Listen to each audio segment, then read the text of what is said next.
ಮಾತನಾಡುವ ಕೋತಿಯನ್ನು ನೋಡಿ ಜಮೀನ್ದಾರ್ ಚೌಧರಿ ಮತ್ತು ಭೀಮ ಸಂಚು ಮಾಡಿದರು.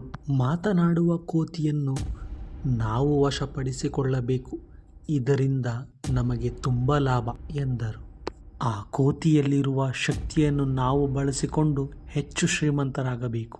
ತಕ್ಷಣ ಗುಂಪಿನವರನ್ನೆಲ್ಲ ಕರೆದು ಈ ಕೋತಿಯನ್ನು ಹಿಡಿದು ತರಬೇಕೆಂದು ಸೂಚಿಸಿದ. ಇದ್ದಕ್ಕಿದ್ದಂಗೆ ಅರ್ಚನ ಆರೋಗ್ಯ ಹದಗೆಟ್ಟಿತು. ರಾಮನು ಗಾಬರಿಗೊಂಡು ಔಷಧಿ ಹುಡುಕಲು ಹೊರಟ. ತಕ್ಷಣ ಅವನಿಗೆ ನೆನಪಾಗಿದ್ದು ಸ್ನೇಹಿತನ ಬಳಿ ಸಹಾಯ ಕೇಳಲು ಬಂದ. ಸ್ನೇಹಿತ ನಿರಾಕರಿಸಿದ. ತಕ್ಷಣ ಆ ವಿಷಯ ತಿಳಿದ ಕೂಡಲೇ ಕೋತಿ ವನವಾಸಕ್ಕೆ ತೆರಳಿ ಒಂದು ದಿವ್ಯ ಔಷಧಿಯನ್ನು ತಂದಿತ್ತು. ಅರ್ಚನಾಳನ್ನು ಗುಣಪಡಿಸಿತು. ರಾಮನು ಸಂತೋಷಪಟ್ಟನು. ಅಲ್ಲಿಂದ ಬಿತ್ತನೆ ಮಾಡಿದ ಬೆಳೆ ಚಮತ್ಕಾರವಾಗಿ ಬೆಳೆದಿತ್ತು. ಎಲ್ಲರೂ ಆಶ್ಚರ್ಯದಿಂದ ನೋಡಿದರು.